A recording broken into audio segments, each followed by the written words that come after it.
Hi, my name is Paul Bartley. I'm a spiritual counselor with Hygieia Hospice, and I want to just take a few minutes and explain what it is I do as a spiritual counselor. A lot of people have questions of what exactly does a spiritual counselor do. Well, it's very similar to a chaplain. In hospice, we provide comfort care, and one aspect of comfort care is spiritual comfort. And as a chaplain or spiritual counselor, what I try to do is I try to make the initial assessment visit and find out what the patient's beliefs and practices are and desires, whether they would like to see me or not. And then once I find out in that initial visit what their spiritual needs are, what their practices, what I do is, like all the rest of the disciplines, I'll go ahead and make a care plan.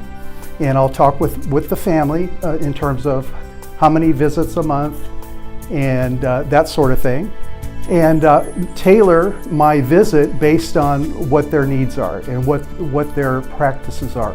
Now, one thing about a spiritual counselor is that we are non-denominational, and we see people of all faiths. We see people that don't have a religious faith.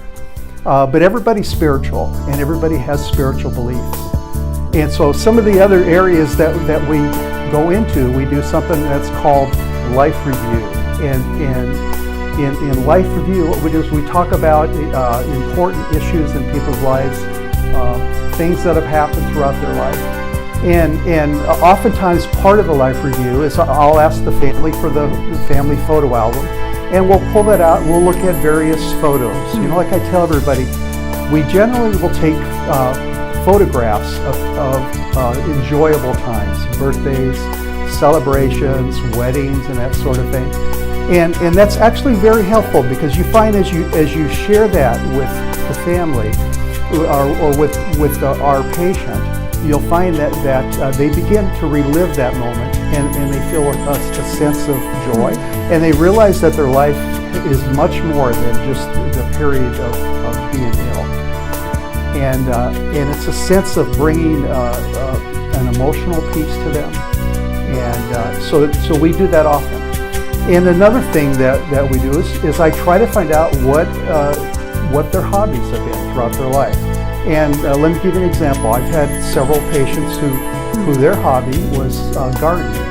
And if possible, we go out into the garden and they can show me the various plants that they plant, and they talk about how to water it and just the joys of gardening. And it is a joy for a lot of people. And I had a patient here recently that we spent probably the first 6-8 months of my visits were just going out into her garden. She had a beautiful English garden, and we would go out there and she would talk about each plant, and this was a big part of her life.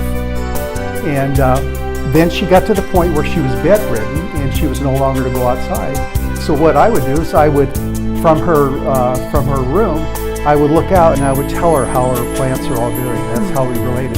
And then as she progressed further, it turned into, I actually began praying with her. So for 6-8 months, we were just doing life review and that sort of thing, but then it turned into a full prayer, and it was ended up being a very good